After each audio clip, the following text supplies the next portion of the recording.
Hello મિત્રો, જય શ્રી કૃષ્ણ, રાધે રાધે તમને બધાને. તો સવારના બધાના ગુડ મોર્નિંગ, જય શ્રી કૃષ્ણ. અને આજે સવારમાં આપણે બ્લોગ સ્ટાર્ટ કરી દીધો છે અને આજે આપણે બનાવવાની છે સરસ મજાની કાઠિયાવાડી દાળ ઢોકળી. તો તમે મારા વિડીયોમાં બન્યા રહેજો. કેવી રીતને બને એ તમને હું આખી પ્રોસેસ બતાવીશ. તો તમે એવી બનશે ને, હું કહું એવી રીતના બનાવશે ને, તો તમે તમારા આંગળા ચાટતા રહી જશો અને ખાવાની મજા આવશે. તો ચાલો, દાળ ઢોકળી બનાવવા માટે આપણે આ લીધી છે તુરની દાળ. તમે જોઈ શકો, આ પણ તમે એને મસૂરની દાળ ને એવું પણ નાખી શકો છો, પણ અમારે તુરની દાળ હતી એટલા માટે અમે જો સરસ મજાની આ તુરની દાળ લઈ લીધી છે. અને સાથે એમાં નાખવા આપણે દાણા પણ લઈ લીધા છે. આપણે જે સૂકી શીંગ આવે ને એના દાણા પણ થોડાક લઈ લીધા છે. અને મસાલામાં લઈ લીધા 2 ટમેટા, 2 મરચાં અને મીઠો લીમડો અને કોથમરી તમે હોય તો તમે નાખી શકો છો. તો આપણે એટલો મસાલો પણ લઈ લીધો છે. દાળ બફાય ત્યાં સુધી આપણે બનાવી નાખશું ઢોકળીનો મસાલો. તો ચાલો સ્ટાર્ટ કરીએ. આપણે એને મસાલાવાળી ઢોકળી બનાવીએ. સાદી બનાવી ને તો સાદી પણ બની જાય, પણ આપણે મસાલાવાળી બનાવવાની.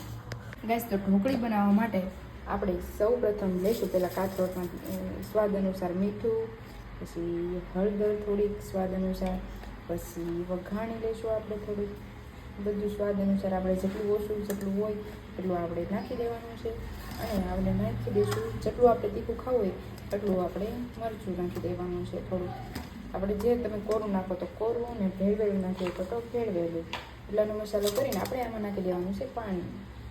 આપણે જેવી રીતના રોટલીનો લોટ બાંધવીને એવી રીતના આપણે બનાવવાની છે ઢોકળી, પણ આપણે મસાલાવાળી બનાવવાની છે. આપણે ખાદી બનાવીએ છીએ તો ખાદી પણ બનાવીએ છીએ. આપણે સરસ મજાનું આપણે પાણી નાખીને અને સરસ રીતે મિક્સ કરી દેવાનું છે. આવી રીતે આમાં તમે ઘઉંનો, ચણાનો બે મિક્સ કરીને પણ નાખી શકો છો. ને એવી રીતના આપણે જેમ રોટલીનો લોટ બાંધવીને એવી રીતના મિક્સ કરી નાખશું અને લોટ બાંધી રહીશું. જો આવી રીતના સરસ મજાનો આપણે લોટ બાંધી નાખ્યો છે. અને 2 મિનિટ આપણે એમાં મૂકી દઈશું. પછી આપણે આની ઢોકળી બનાવી નાખશું.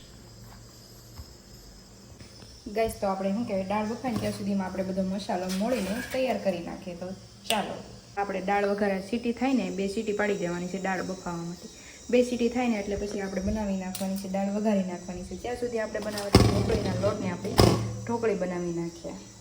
ગાઈસ, તો આપણે શું કહેવાય, ઢોકળીનો લોટ બાંધી લીધો છે અને એને નાના હે ને ગુંગલા કરી નાખવાના છે. અમે તો અમારી ભાષામાં એવું કહીએ, તમે તમારી ભાષામાં શું કહેતા હોય તો કોમેન્ટ કરજો જરાક. અને તો હવે આપણે એને વણી લઈએ.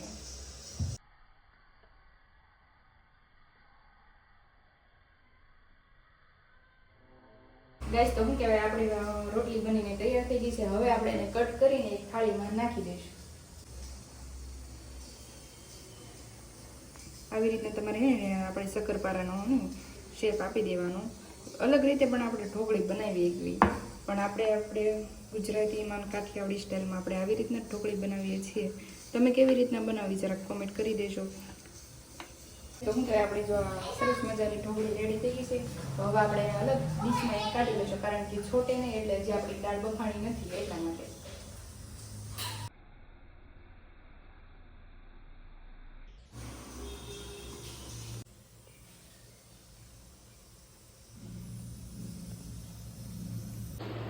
ગાઈસ, તો હવે આપણે શું કહેવાય, દાળ બફાઈ ગઈ છે ને આપણે એને વઘાર કરવા માટે આપણે ટમેટાં, મીઠું, મરચું, હળદર એવું બધું મસાલો હોય ને આપણો જે ઘરનો, એ બધો મસાલો દાળમાં નાખીને આપણે દાળ વઘારી નાખશું. બધા અલગ રીતે પણ વઘારે ને આપણે આપણી સ્ટાઇલમાં વઘારીએ. બધા અલગ અલગ રીતે દાળ વઘારે. ચાલો,